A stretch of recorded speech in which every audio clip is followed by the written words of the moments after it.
जब वो जंगल में तप करने गए, पूरा इंद्र का आसन हिलने लग गया। इंद्र ने कहा भाई ये क्या हो रहा है? बोले राजन, एक कंडू ऋषि तप कर रहे हैं।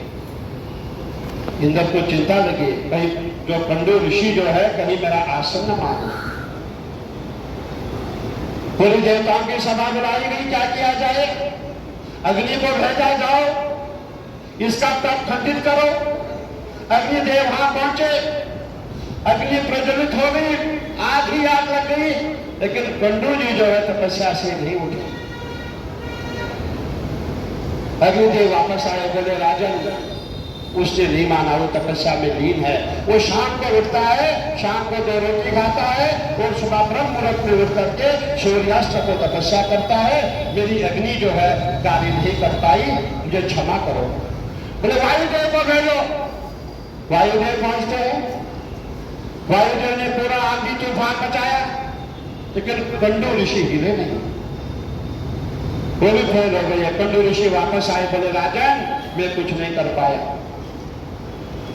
बोले क्या किया जाए? इंद्र खुद पहुंचे। इंद्र जी ने अपने प्रहार किए, जो भी उनके पास अपना दंड कमंडल था पूरा उस पर फेंका। कंडू को कुछ नहीं हुआ, कंडू तपस्या में लीन रहे। उसके बाद गुरु बृहस्पति जी के पास गए, बोले गुरुजी उपाय बताओ। बोले गुरुजी उपाय तो बताएंगे, बहुत आसान उपाय है।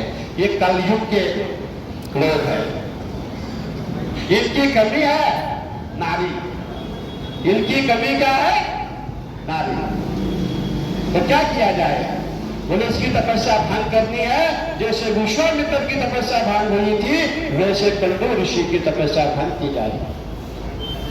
क्या होता है? जो कंडू ऋषि के यहाँ जो बेचारी भेलन थी, जो उसको लकड़ी रोड में करके वहां इकट्ठी करती थी, आग जलाती थी, बहुत सीधी सादी थी। इंद्र ने उसको पूरा उर्वशी बना दिया, उसका रूप यौवन ऐसा बना दिया कि परियां भी फेल हो गई।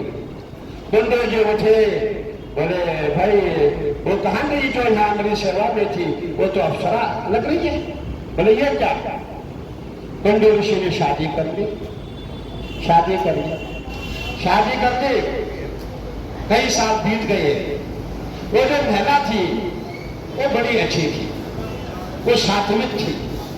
उसने कहा देखिए मैं तो खूबसूरत भी नहीं थी, कुछ भी नहीं थी, और मैं इतनी अप्सरा बन गई, मैं बुढ़िया थी, मुझे यौवन छा गया। ओहो, देवताओं ने बाबा के साथ छल किया है, देवताओं ने बाबा के साथ छल किया है, ये देवताओं की चाल है। उसको दुख हुआ, देवताओं ने मुझे अपना हथियार बनाया, मुझे दुख है, मैं अपना प्रायश्चित कैसे करूं? वो जंगल छोड़ के भाग गई, रोने लगी, रोने लगी। वो भी तपस्या में लीन हो गई। कंडू ऋषि ढूंढ रहा है, वो मेरी अप्सरा कहाँ है? ढूंढ रहा है, ढूंढ रहा है, रो रहा है, अप्सरा नहीं मिली। जैसे मजनू रो रहा था, वैसे कंडू ऋषि रोने लग गए, अप्सरा नहीं मिली। गुस्सा आया, वो तपस्या में बैठ गए। बोले ब्रह्मा जी अब आपको ही आना पड़ेगा। तपस्या में बैठ गए, देवता आए, बोले कंडू ऋषि जी क्या चाहिए? हम देंगे। बोले नहीं, मुझे कुछ नहीं चाहिए, मुझे ब्रह्मा जी चाहिए। इंद्र आ गए, बोले बोलिए क्या चाहिए? बोले नहीं, तू क्या मुझे देगा? मुझे सीधा ब्रह्मा जी से लेना है। पूरी पृथ्वी हिलने लग गई कंडू ऋषि की तपस्या के। उसके बाद ब्रह्मा जी को आना पड़ा। बोले कंडू जी मैं ब्रह्मा जी हूं, मैं आ गया हूं, क्या चाहिए? जिसको तुमने पूजा, जिसकी साधना तुम कर रहे हो, जिसकी तपस्या तुम कर रहे हो, मैं आ गया हूं। बोले क्या चाहिए? बोले मुझे वो चाहिए।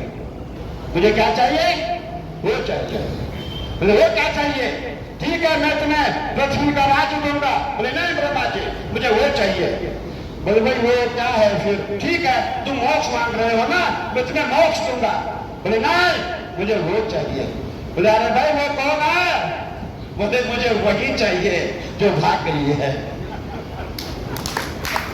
तो कहने का तात्पर्य है, मैं जो कह रहा हूं, हम जो संत हैं हमारे अखाड़े होते हैं, अखाड़े इसीलिए बनाए जाते हैं कि हम संसार से दूर रहें। आपने देखा होगा हमारे अखाड़े की परंपरा है, हमारे अखाड़े में महिलाएं नहीं आती है। कभी भी मेरे साथ कोई हमारी बहनें पत्रकार आई होंगी, मैं कभी नहीं मिलता अकेले में, कोई नहीं। जितने भी हमारे संत महात्मा है, हमारे यहाँ सूर्य अस्त के पश्चात हमारे अखाड़े में महिला नहीं आ सकती। वो जो भी महिला आएगी वो अकेले किसी महिला से नहीं मिलते हैं, क्योंकि संतों को अपनी मर्यादा बनाए रखनी है। ये मन है वो चंचल है, न जाने कब कहाँ चला जाए, मन को संभालना भी है।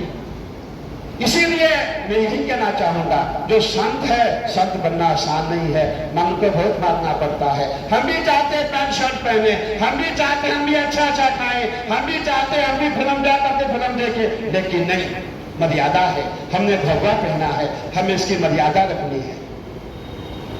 आप रोज पैंट बदलते हैं, रोज शर्ट बदलते हैं, लेकिन हमें आपने देखा होगा हम पूरा जीवन इसी भगवे में काटते हैं।